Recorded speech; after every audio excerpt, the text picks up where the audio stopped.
Good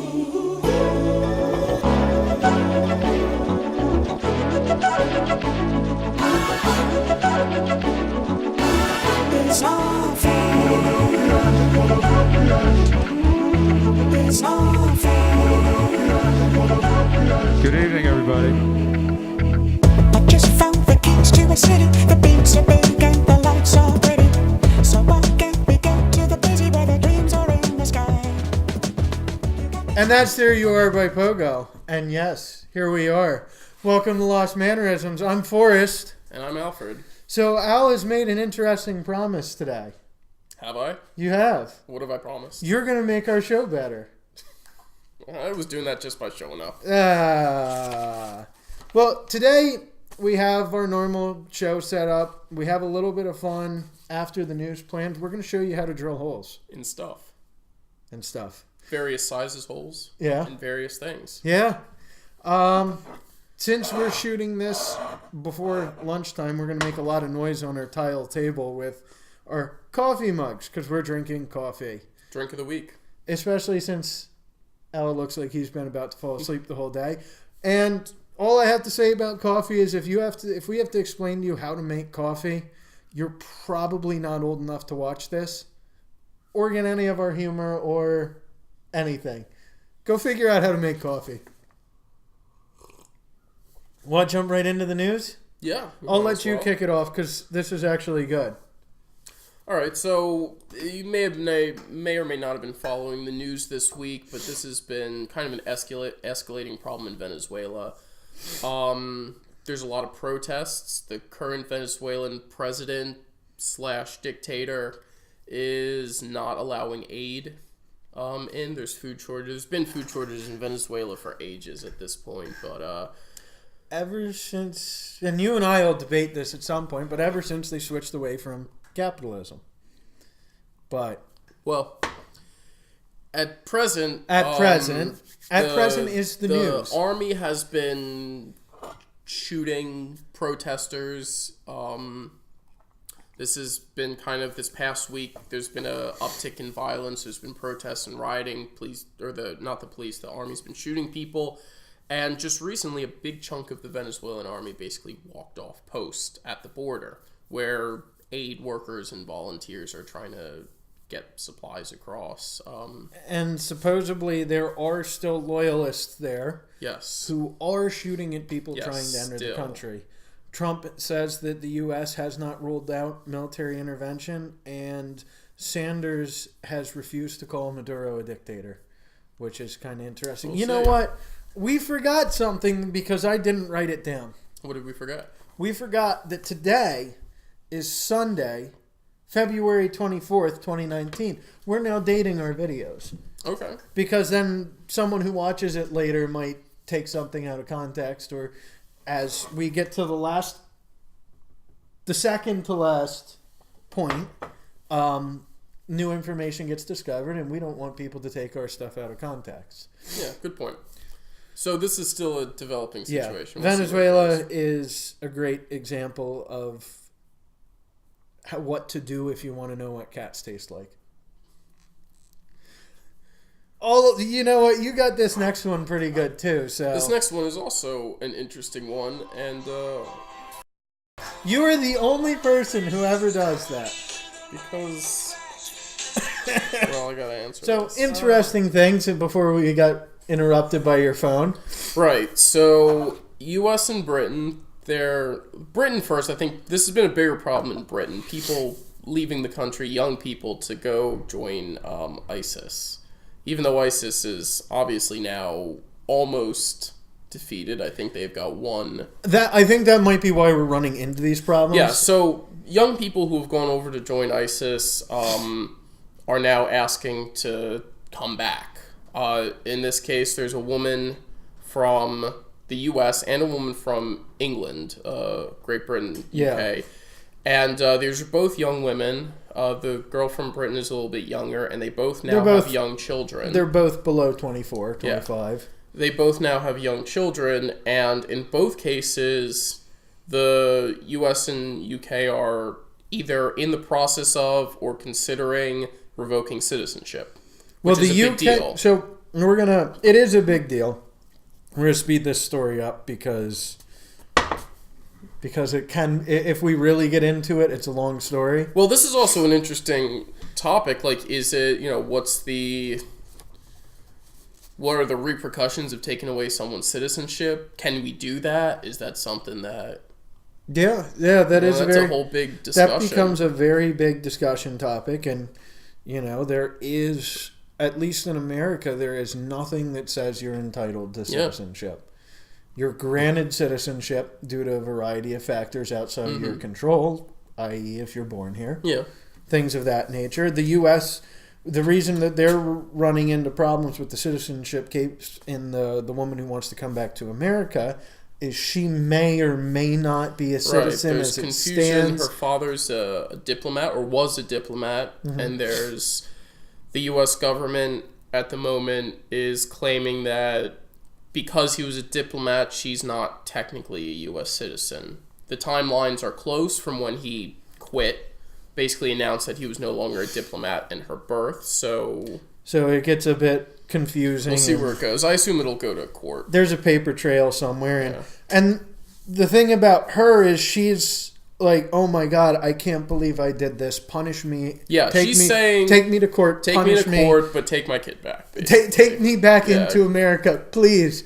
But she's okay. She understands that there are going to be repercussions for her actions. The woman in the UK, who's a little younger, does not regret joining ISIS. Right. Unrepentant, I think, is the proper word. And basically understandably wants care for her new young child, but also... Because ISIS is trash and has no economic... Doesn't really regret joining ISIS. Essentially, stands by her husband, who was another foreign fighter who joined ISIS, came from, I think, Denmark.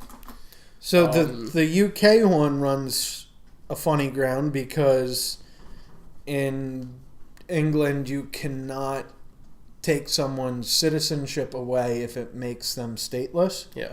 But because she's below 21 and her parents are from Bangladesh, she technically is entitled to citizenship. So she has, by default, Bangladeshi citizenship. Yeah. But the Bangladesh government is essentially saying, no, we don't want it. You joined ISIS? Get out of here. So she's currently in a little bit of limbo. She's trying to apply for Danish citizenship because of her husband, who's also a foreign ISIS fighter. So we'll see. This will be interesting. This will be interesting because I think this sets some interesting precedent for, how much treason do you have to commit to... Well, there's an interesting, and someone in me got into this, there is an interesting definition of treason in the United States, and it is very, very specific, and it is very limiting, and we keep doing this. We got to stop doing this. I didn't know you were going to talk about treason, because I thought we were just talking about this. So, as per the U.S. Constitution, Article 3, Section 3, treason against the United States shall consist only in levying war against them or in adhering to their enemies, giving them aid and comfort. No person shall be convicted of treason unless on the testimony of 2 witnesses to the same overt act. I just like how they get into the end. It's like, okay, Congress will have the power to declare punishment, but nobody who's committed treason, and now this part is direct, shall work corruption of blood, which is basically they can't inherit anything from an American. So that's corruption of blood. It's a very wonderful word. So it sounds like she did commit treason. It sounds like she 100% committed treason. But if she's not a U.S. citizen... Well, we're not going to take her back. Well, we're not going to take her back. We'll see. Anyway, we're getting sidetracked because these are great. Both of these topics for the news would be great discussions to have for like a panel. Yeah. We need more people. We do. We need more exciting stuff. Alfred, you got to help us. We'll see. This is something that I'm excited about because as we've seen in a lot of stories, the media is jumping into a pool without the fact that it's 2 foot deep. Sensational. Very They're sensational. jumping headfirst into a pool without collecting the fact printed right as they jump that it's Yeah. only 2 foot deep. The Covington Catholic story we touched on. Basically, they jumped the gun on that. They jumped off of a 30-second video, and they didn't watch the whole video. I think we talked about it at length before, me and Anthony. Ethan may or may not have been there, so we're not going to jump into it. But basically, the kid who was sitting there, who was standing there smiling, while the Native American man was beating a drum in his face, is suing the Washington Post for $250 million. Rightfully so. Rightfully I don't so. think he's going to get all that, but I think he's going to win. Yeah. I mean, to be fair, the kid does have a punchable face. I'll give him that. But he didn't do anything wrong. You could argue that everyone has a punchable face, though. Like, That's true. But he didn't do anything wrong. I think it's shitty for a big news organization to dive down the throat of a 16-year-old kid without Right. getting their facts straight. and the lawyer hinted that this wasn't only going to be the Washington Post they were going after. The lawyer kind of insinuated that they would be going after celebrities that posted this. I'm not sure how much traction they're going to get with that, but I think their case with the Washington Post. But they're going after other news outlets too. He was just alluding that you guys should read some of these laws a little bit before you before we come get you. They did print untrue. Yeah, I don't know and how much clear it was cut it knowingly could be. untrue. And I mean, I think that if this was, we have some interesting problems with how libel's written against people who are in the public. Yeah, And we've run in, due to some interesting cases, basically libel against a private citizen is different than a public figure, not just a politician, any public figure.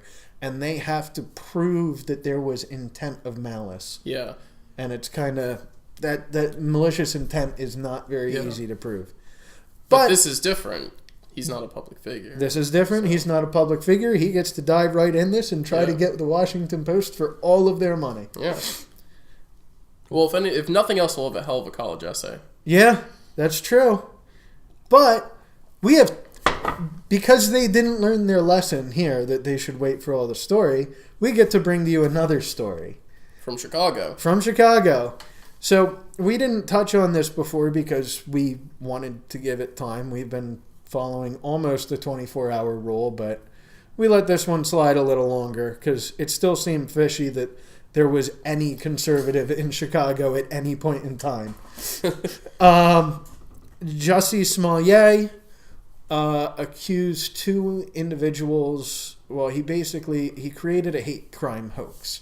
And so what he did was he said that he was attacked on the street By white supremacists in Chicago. Right. Which sounds very exhausting. It does. But They also had a busy schedule. But have you ever heard of the show Empire? Yes. Have you watched it? Not really. Okay. Before this, I never had even heard of it. I'll be 100% honest. And I think, and that was kind of a lot of the argument was made because these guys came up and say, hey, there's that black gay guy from Empire. And it's a show that really isn't that huge. Like, it exists. It's on the interwebs, but I think, right, it's a Netflix thing? I think so. Yeah. So anyway, so they jumped on according it. to this Then according to this guy, he said, "Hey, there's the gay black guy from Empire." Hit him, dropped a noose on his neck, poured bleach on him, allegedly, and said, "This is MAGA country, Chicago, MAGA country." So, he called the cops an hour after the incident. Yeah, so there were inconsistencies. There wasn't really bleach. There's no real. There's a check evidence that may or may not have been made. So two people came forward and confessed that they were the ones who did the attacks. Yeah. And they're Jamaican bodybuilders, I believe. Yeah, I think so. And so then there's an argument that there's a personal check from Jussie to these men, and the whole thing's gotten fishy. See. And now he's being actually happened. He's being charged with a felony. Yeah. So he has allegedly created a hate crime. Yeah, hoax. allegedly. So we'll see. I'm sure the truth will come out. We've gone from this as a hate crime and people jumping at this. We have Kamala Harris, Cory Booker. Yeah, I think this is a perfect example or perfect warning for why you should take your time a little bit and not just post sensational news. It would to a lot of conservative outlets. I follow quite a few on both sides just to get news, and a lot of the conservative outlets were trashing Kamala Harris and Cory Booker and some of these prominent Democratic figures because when the story came out, they instantly had a knee-jerk reaction, and they actually tried to put forward that lynching was a crime. I assumed it was. Is it not already? Well, is murder not a crime? Well, I thought lynching was already considered a hate crime. Right. So they wanted a bill to specify this. I don't think they're at fault for this, though. No. I think the news outlets that provided what's effectively false information, and then people dove on the bandwagon. But they had the knee-jerk reaction, and then when it started coming out that this was fake. Yeah. When they started finding out who committed it, and they were everyone who had the knee-jerk reaction said, well, we have to sit here and wait for all the facts. So they didn't. Well, they're covering their ass. They didn't want to wait for the facts when it was an example of their ideology and what they believe is happening in I think America. there's no surprise there. Right. It's just they jumped on something and then the facts changed, or the facts the truth began to emerge. Things were looking a little fishy, and now it's let's wait and see, which is what they should have done in the first place. I do think it's a little funny that that they try to push this ideology that the country is so racist right now. I think this is a trend that we've seen in the last maybe 5 years or so. There's people have been jumping on bandwagons, and the big hot topic today is getting back to the case. It's the case itself. We live in a country that they want to push the ideology that it's so horrible. Well, yeah, I think people are jumping on that bandwagon that it's virtue signaling, basically. But in order for their ideology to be proven true, they have to fake an attack. Yeah. So, is it darker in here? I don't know, but it's definitely cold. Yeah, what no, we had to come back. Our camera and stuff messed up, and so we're having to we didn't realize, so we're having to refilm the end of this. So, where were we? I think we were talking about New Jersey because I'm running for assembly. Yes. And hopefully my hair looks half decent and not all disheveled. So we've been trying to throw one New Jersey thing in, and we're probably going to say this every time for a while. New Jersey's trying to remove Trump from the ballot. Yes. On a law that's based on releasing his tax returns. It was just introduced, I think. So this bothers me for a lot of reasons. Not necessarily just because, they're taking Trump off. I mean, that's kind of... That in and of itself is dumb. They're trying to... Well, I'm not a fan of Trump myself. But I think this sets a bad precedent for states keeping people they don't like off the ballots. I don't think that's right. I don't like Trump, but there's also no reason he... there's no constitutional reason that if the not party releasing puts his him tax forward, if the party puts him forward as the candidate, not releasing the tax returns is just it's weird. And up to this point, as far as we know, he hasn't done anything illegal or that would otherwise bar him from running for president. So if the party puts him forward, he should be on the ballot. So it's just this becomes a big bother to me because they're putting it forward, and we don't have that many Supreme Court cases that have been taken forth and decided on because there hasn't been that many issues with it. But one of them is they were trying to make, I believe it was an independent candidate in one state, put their petition or everything in at least 2 months ahead of what the typical national deadline is. And the court ruled that it was an unconstitutional burden on the candidate. Right. So to me, this is going to be because it's not in the national law, it's going to appear to be an unconstitutional burden. So when they put this stuff forward, it bothers me because how much does it cost to get a bill put forward? I mean, A lot. you got to think. You have if this was done in the Senate right now, so you have to pay someone to write it. You have to pay all of the staff members to read it and summarize it and give it to the assembly people Well, it's time too. who they're being paid to be there, and then it's going to be the assembly, and they're paid to be there, and all their staff gets money on this, and then the governor. And so you go through that whole list, and then it's going to go into the Supreme Court and waste something that could be important over just trying to put a stupid bill forward. Yeah.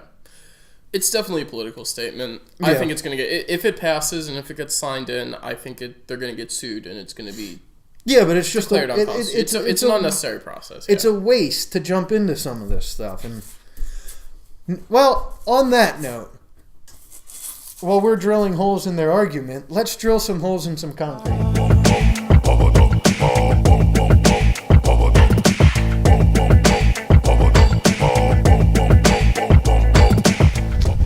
Welcome to the segment. Segment. All right. So today we're going to be explaining how to drill a hole in. Well, I guess here's going to be a masonry block, but this applies to any form of rock. So, as Alfred isn't talking because he is well protected right now, OSHA has just come out and said, let's talk about the safety components before we get too far into this. What we're going to do is we're going to drill a hole, maybe two in this block. There's a lot of reasons why you might want to drill a hole in a rock. You might be trying to put something through it. You might be trying to hang a picture in your basement. You might be trying to hang a gun rack. You might be trying to hang, I don't know. There's infinite reasons why you would drill a hole in rock. And obviously you don't want to go too much and put too many holes in the structural components of your house. But that's for you to decide. We can't tell you how many holes are in your wall. We can't tell you if your wall is a block that has a big hole in the bottom, in the middle, or if it's filled with concrete. So what we're going to do is go over the safety and the how-to. So OSHA has just come out and explained that dust in rock is very toxic. I believe it's called silica. Silica? Maybe? Yeah. Okay. So what you're going to want is you're going to want a dust mask and some way to protect yourself. You're also going to want some way to protect your eyes from bits of rock shooting out, so you're going to want some form of eye protection. Goggles are very good. I prefer these safety glasses as they have a little detachable foam thing that makes them almost goggles. Protects your eyes from the side directions. Another thing is this thing gets very loud, so you're going to want earplugs. You're also going to want the tool to do this, and that would be a hammer drill. It's getting windy out here. Everything's blowing away. So you're going to want a hammer drill, which is a drill that also has anvils in it that create an impact. And now your hammer drill normally has settings for regular drilling and hammer drilling. So we're going to set our drill to hammer drill. We're also going to set it to speed 2. So it works faster, and we might drop that. Oh, we're not setting it to speed 2. This thing's new. A little stiff.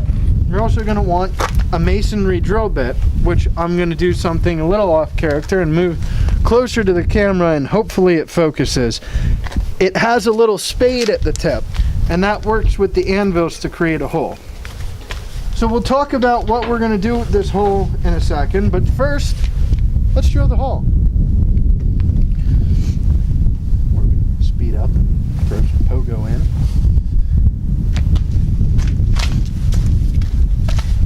Put your eye protection on, Alfred.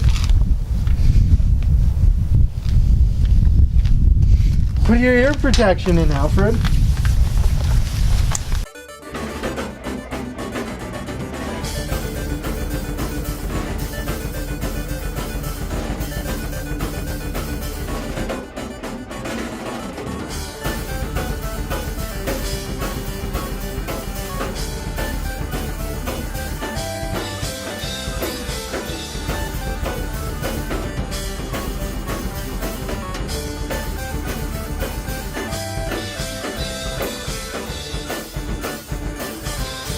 now that you've seen what we're trying to accomplish here, let me talk a little bit more about what we did here. Because we're assuming you know how to use a drill bit, and a drill gun, and if you don't, well, then you can watch this next part. If you do, you can skip ahead. We're very inclusive here at Lost Mannerisms. So, your drill bit has these little fingers that as you move this clockwise and counterclockwise, they tighten up on the bit or they loosen up. So, you're going to set your drill bit in there and then get it close by tightening them down. And then you're going to wiggle it so that the flat spots line up. If your drill bit's round, you don't have to worry about that. So you set that nice on the flat spots. And then what you really want to do is you want to go into every hole with the drill bit chuck tool, I guess they call it. And you tighten it a little on every hole. And that gives you even pressure on the bit. So as you're drilling, now this is a little drill bit and it doesn't matter too much, but as you're drilling larger and larger holes, you get an even pressure and your drill bit doesn't come loose. So then what you want to do is you want to get it lined up as straight as possible. And you make sure that the drill gun is spinning in a forward direction. And you're going to put relatively heavy pressure on this. You're not going to want to try to like strongman it. You're going to want to, because that'll just blow your drill up.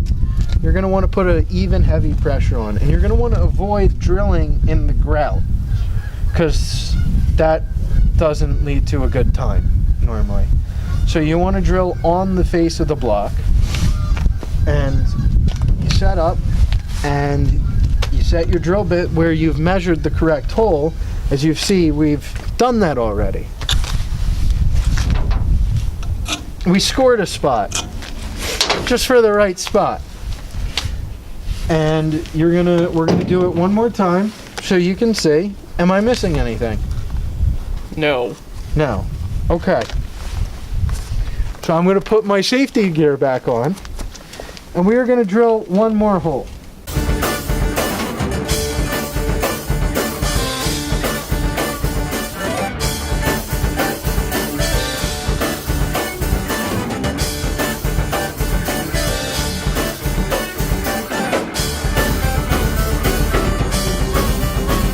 Now, Alfred, you can remove your safety gear. You may be asking yourself, now I have this hole in this block. What are you going to do with it?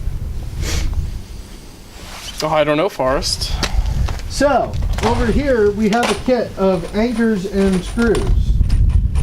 And now, there are various forms. Normally I prefer the lead anchors as they are better. More better. They are more better. But they make multiple different types, and we have a little plastic John here. Yeah, similar to the crappy plastic drywall anchors many of you are probably familiar with. Yeah, and this one's too small because it is. I get that a lot. So what you're going to want to do with these is when you're attaching your device is you're going to want to drill your hole, and ours is just the right size, so I should be able to do it with my thumb, but you may need a hammer. So you're going to push this in until it's as far into the block as it can be, and you're going to set your screw up and maybe thread it in a little bit. Just a little bit, not a lot. And what you're going to do is you're going to get whatever you're going to use. I'm going to use this nice impact gun so it speeds our process up. You're going to get whatever you want to use to screw this in. And we're not going to explain to you how to use an impact gun, but you just want to tighten that in, and whatever you're holding should be fairly secure now. Just pay attention to what your anchors say, what they're rated for, and what you're doing.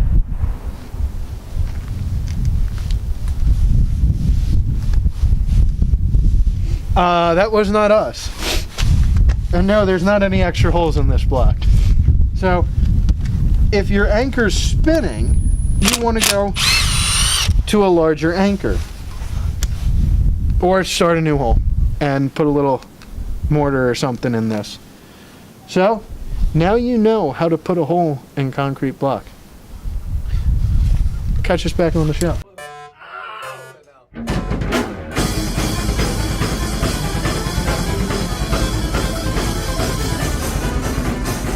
All right, so we drilled holes. Yeah, Nothing- drilled a few good holes. Nothing too exciting, Yeah, in some stuff. but hopefully it was amusing. Hopefully it was amusing enough that you people will watch our videos, subscribe to our channel, like our channel, click the notification bell so you get notified when we post new videos. Did I Yeah. cover it all? I think so. Oh, and we are not responsible for any injuries you occur when attempting our tasks, whatever we do. We try to give you information to be safe, but it does take Most common of it's sense. probably wrong. I don't know about that, but it does take some common sense to work with some of these things. Right. So, you have a small story for us. Make it quick. I do have a bit of a small story. It's sort of our transition into the manly products. I don't know if I mentioned it on the show, but I recently got an Interarms Walther PPK. I think you talked about it at one point. Yeah, and it's a really comfortable, great little gun, but I was having some issues with the safety. And I sent it back to Walther Arms, the people who are now got the contract to manufacture the PPK in the US. I think it's Walther Arms. That's what I said. Like Walther it's Arms. not a contract. It's not. It is a subsidiary of Walther. Oh, I'm not sure. It's in, I think, Alabama. Yeah. It's Walther Arms Inc., and they're going to be manufacturing the PPKs now in the U.S. And I was surprised. I called them up, and I said, hey, I've got an Interarms. It's old. It's about 40 years old now. And they said, yeah, ship it in. We'll cover it under warranty. And I got it back. They shipped it back to me within a week, I think. So a fun thing to note is Interarms and Smith & Wesson only made or reproduced the PPK-S. Right. Now, Walther is coming out with every PPK model. So for Right. the PPK and the PPK-S. And there's minor differences between the two. There are some differences. The grip's a little different. There's a 1-round capacity difference. Other than that, they're fairly similar on terms of weight and dimensions. The PPK was originally chambered in 32, but unfortunately Walther isn't bringing that back. Yeah. I will... Now, we're giving one free plug. Walther, we're going to give another one in this. The YouTube channel Louder with Crowder. They are sponsored by Walther. Really? So, somehow, that son of a... got a free PPKS from them. And if you look at the Smith & Wesson, nothing against Smith & Wesson. Smith & Wesson makes some wonderful firearms. But if you look at the PPKS from Smith & Wesson and the PPKS from Walther that Crowder got for free, him and his mug club, the Walther one is significantly more well polished. I'm sure. I got this slide back, and it looks like they did a real nice, clean job. And that's an Interarms one, and Yeah. I've never seen the comparison between the two of them, but I know that everyone really liked the Interarms one. Yeah, the Interarm ones, with the exception of a few common issues, like in this case my safety engaging under recoil, they're supposed to be, once you break them in, real good, reliable, well-made guns. And then you find people who say PPKs never work. So, Yeah. we do have two things to talk about. Yeah. And little things, and the one's going to merge into a discussion, and we're hopefully not going to run our camera out of time again. We really need to buy a camcorder. Yeah. But we need more subscribers and more people so we can get some money back on this. You could send us money if you want. Like, just give it to us. I want to talk about this hand cream. And it is O'Keeffe's Working Hands hand cream for extremely dry, cracked hands. And I have started to use this occasionally when I start to get a lot of cuts and a lot of scrapes and a lot of damage on my hands, and it actually does help them heal faster. And it I have naturally silky smooth skin. yeah, and you're not working with the kind of stuff I am. When I stop working for a little bit, all of a sudden I don't have scrapes and cuts on my hands. So it really does work if you're out there doing something with your hands that is typically abusive on your hands, and it does help. Plus, it doesn't. If you ever do that with lotion, it kind of makes your hands greasy. You get that greasy feel. This doesn't, not at all. Good. So, moving into our next story, I touched on this before. I built a computer, and I have bought an Oculus Rift. Nice. That's So cool. we can expect to see some videos from that in the future because most guys like a little video games here and there. I do. So yeah, the Oculus Rift is cool. VR is cool. I actually he got to play with it a little bit. A little while back, I built my own kind of jury-rigged VR setup with basically a cheap holder off of Amazon and a cell phone, and it works cool. And VR is really exciting. We both played Elite Dangerous in VR. I almost got sick landing the plane because I imagine with the cell phone it's a little different because I never played with the cell phone, but the VR headset really does make you feel like you're it's right the cell there. phone was very immersive. It was, I would say, it was almost the same. Yeah. But so I was trying to land the plane, and it's just you get motion sickness because your eyes are telling you you're moving, and you're sitting there and you go, why aren't I moving? and your joints are like, wait, what's going on here? So you kind of get that sometimes. Honestly, with Elite Dangerous, I noticed I didn't get any sort of motion sickness because there was a cockpit around me. So I had the sensation that I was sitting still, like in a cockpit. When you do it with the VR headset, you can look around the cockpit. Can you do that with the? Oh, it's wild. It was wild. I was looking. I was in a dogfight, looking behind me for the other guy. My ship looks nice. Bang, bang. It's crazy. So there are some games. I don't know how it's set up. Like if you can play. I haven't played with it enough. I found there's some games that come with it. I spent about 2 hours in like the loading home screens. It's worth it. They're cool.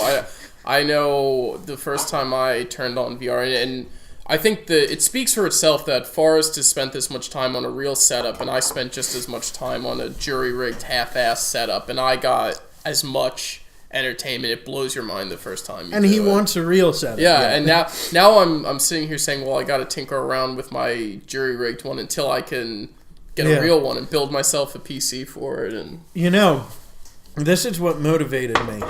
The Rift and everything used to be like $500. Yeah, the prices come down very reasonably. The HTC one still, which The used Vive, to be almost $1,000, is now $780 somewhere. something. It's somewhere between $6 and $7. The Oculus Rift is only $350. Yeah, it's a good deal, honestly. The specs are a little bit lower, but it's well built and it's comfortable. Yeah, and it looks good. I spent a lot of time looking around, and I couldn't decide whether I really just decided that, hey, this is the best bang for your buck, and this. I think hands down that's what it is. It's everyone well else built. said.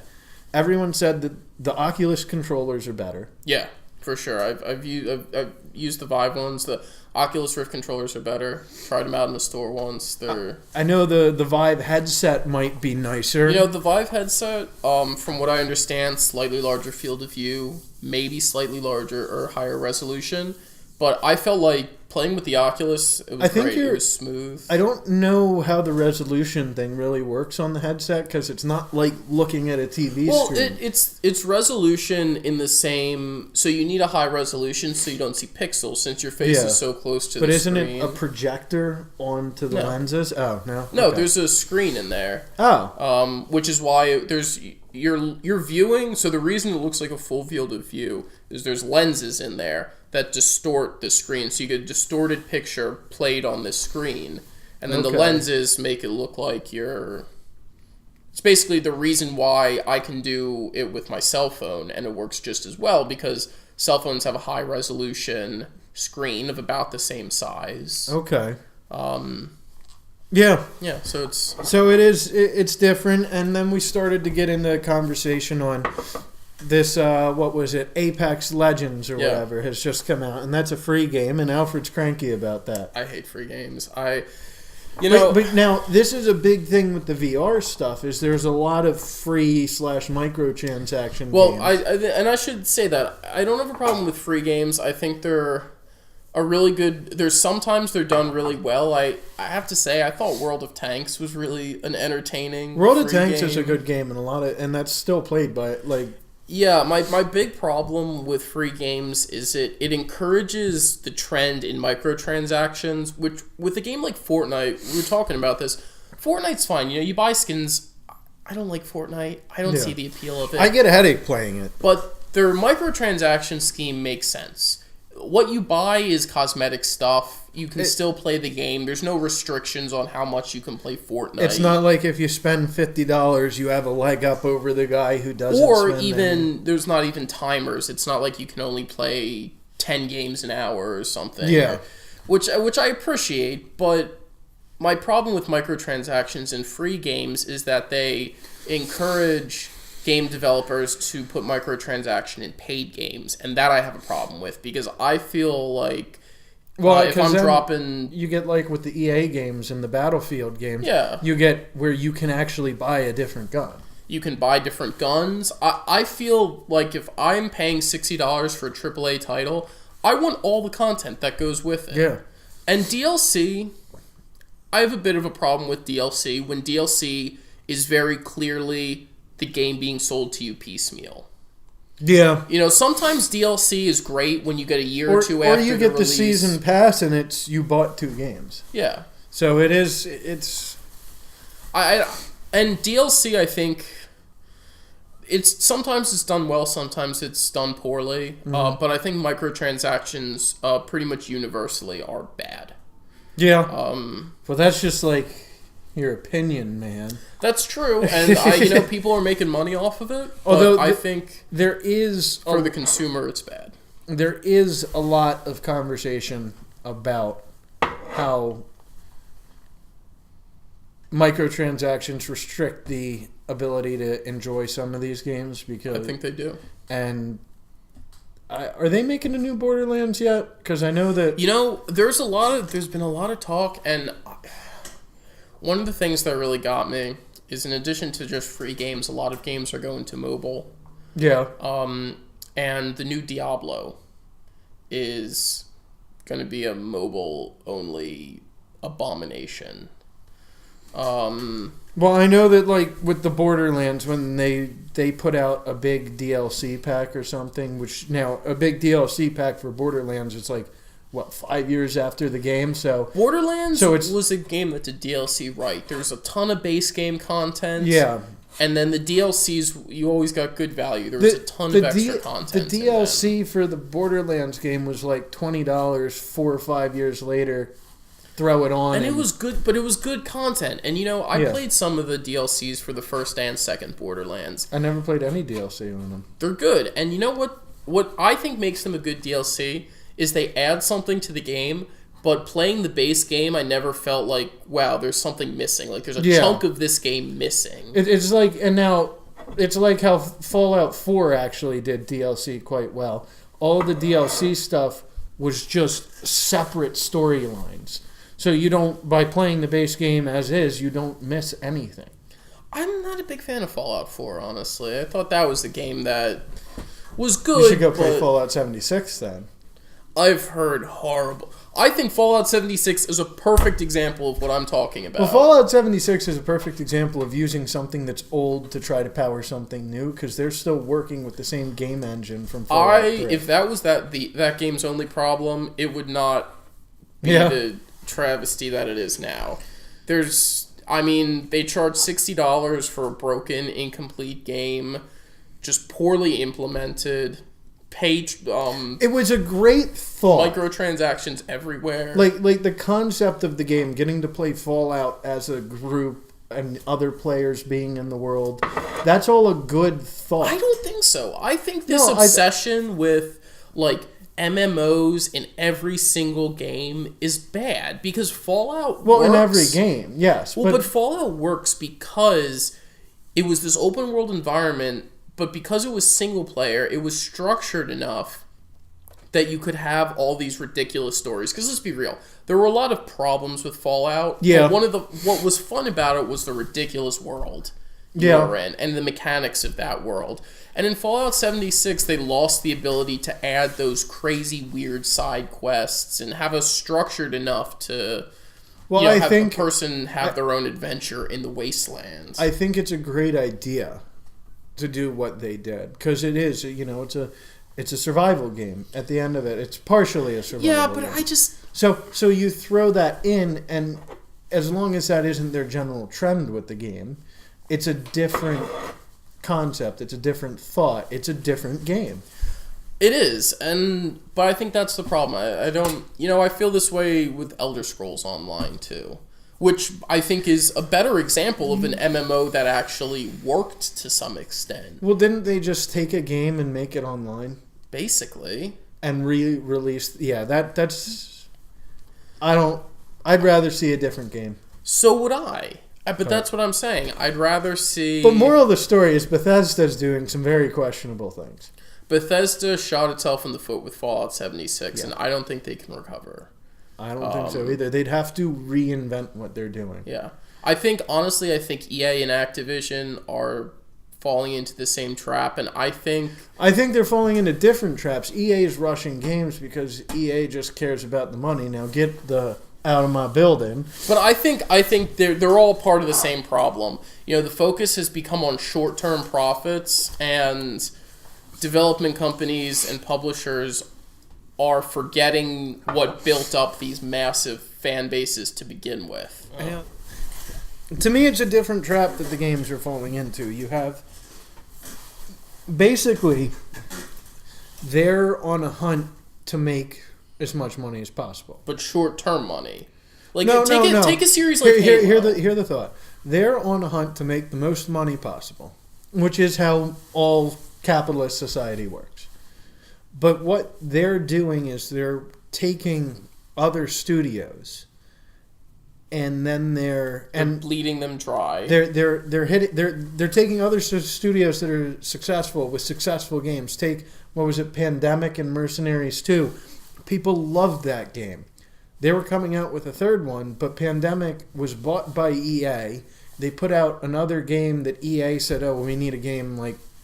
But that's tomorrow. Exactly what I'm talking. We're saying the same thing. EA is buying companies and saying we need profit right now, and they're ignoring the fact that what made those studios successful was passionately made games that resonated with people. And that's why I appreciate what they did with Apex, but I still because EA kind of just gave them free reign. And I think I can see, at least just watching Apex, I haven't really played it. It still seems like it was a little bit rushed. It seems like it was rushed, but I can see in it at least that someone put some thought into making it a better game than say did you see Battlefield 5? I've seen bits and pieces of it. I haven't. Battlefield 5 took the Battlefield model, which was very successful, and all they had to do was update the graphics, update the games, change the story, and they would have been a perfect game. But they changed so many of the mechanics and how it's played, and I watched it, and I went through it, and you're in early World War II, it seems like, but you have the guns that if you're Axis forces, they don't even have countries in it. It's Allied Axis. If you're Axis forces, you're getting guns that were given to German civilians while the Russians and Americans were invading them. Now I gotta say this: take these cheap stamped guns and go. I don't care about the historical accuracy of Battlefield games. Battlefield 1, stupid as a historical game. Really fun game though. They selected all guns that were in the time frame though. Technically. They put a little effort into it, and I thought that was a good game. I think it was a good the middle. DLC was too much. I think the base game didn't have a ton of content for the kind of AAA title it was, but I thought it was a good game. But that's exactly what you're running into with Battlefield 5 too. Yeah, because Battlefield 1 had enough base game content where it was okay, I'm okay with this. Yeah, it was fun. And it was such a fun game that people bought the DLC.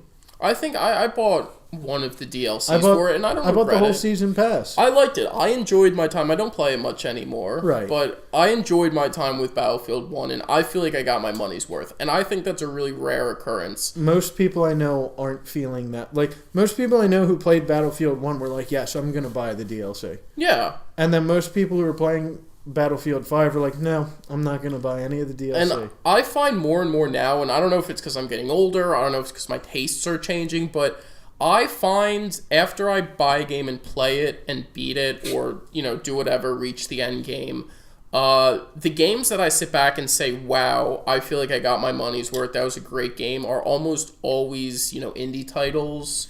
But even those are tough, because then you're well, those are hit or miss. Yeah, they're so hit or miss. You go spend, and actually, it's worth noting why we're talking about this so much. And I've listened to someone who has a wonderful concept on video games. There's some people in their 50s, 60s plus who are like, video games are garbage. I don't know why kids are wasting their time on this. And there are some people in their 50s and 60s who are, and now we're not trying to be ageist here. It's just how generational differences. There were a lot of people who were, you know, if you grew up before the 80s, really, like, video games were not a thing. I think the first home video game system came out in the late 70s or something. So and to be honest, somewhere there is a middle ground. Yeah. Because we talk about manly skills and not necessarily we talk about big life skills. And some of those you don't need when you're playing video games all the time. There's like, you don't get to go build a car. You don't get to go tinker with this stuff. You're missing out on things, but you're gaining. It's a trade-off. It really is. So there is a balance between them, because then some of these older individuals also are saying, well, look, some of these games have a really good, well-written storyline. Yeah. Some of these games are so well drawn, it's amazing. You go look at something. Art. You go look at something like Elite. There's birds in our barn. You go look at something like Elite Dangerous, where somebody took the time, and there are millions of basically solar systems in it, and you can travel to almost every one of them. And someone took time to design every one of those. And actually, I don't know that they did. I think they did a generating program, but somebody wrote that generating program. Someone took the time to, and there are some that are so insane, and someone took the time to create this art. Yeah, and so it is arguably a modern art form. I think it is, and I think it's also a perfectly legitimate hobby. You know, it's one thing if you lose your life to playing video games, but I think it's like anything else. Whether you like watching football on TV, tinkering with your car, playing video games, anything in moderation that helps you blow off steam and have fun, I think is a perfectly good hobby. But I would be happy to argue with anyone. And you're welcome to comment on this video and tell me your thoughts on this. If you aren't doing things with your hands, you're not going to be happy. Yeah. If you aren't creating things. Now, yes, you get happiness sitting there playing video games, but long term, people are meant to do things. And there is a desire to go out and do something with your hands, to see fruits of your work, other than a number. You know, the other side to that is video games are easy and fun to make yourself. That's a whole art. That's a whole, but making a video game is something entirely different than just. It is, but I think that's part of. I think that's always a natural progression to turning just consuming something into like producing it yourself. And call me old time, but people got to do stuff with their hands. I mean, it really. I think there is a natural desire to do stuff, and you see. I think we're seeing a lot of issues in our times, and while most things, violence and such in America, are decreasing, when they happen, we're seeing more heinous incidents. And I think that's because people aren't doing things. People are only using digital media. Maybe. And they're doing things. There was this whole article, and we could dive into this, but I think we're going to have to, on that personal opinion, have that I don't know about that, but I think we should hear what people have to say about it. And I would love to. I would love to hear what people have to say. So comment on the video. I'll say on that landmine, and I'll make one more point that I might cut off. So on that landmine, of my personal opinion, if you want to stick around, feel free. I'll leave this on. There was an article that came out, and it was millennials lack the ambition to do anything. And this was in it might have been in Vox or something, but it was in a nationally recognized news article, and they said that they were like, well, millennials are the burnout generation. I hate articles like that. That is such a clickbaity title and so misleading. And they actually went into it and explained why they believe millennials are the burnout I think generation. you're right.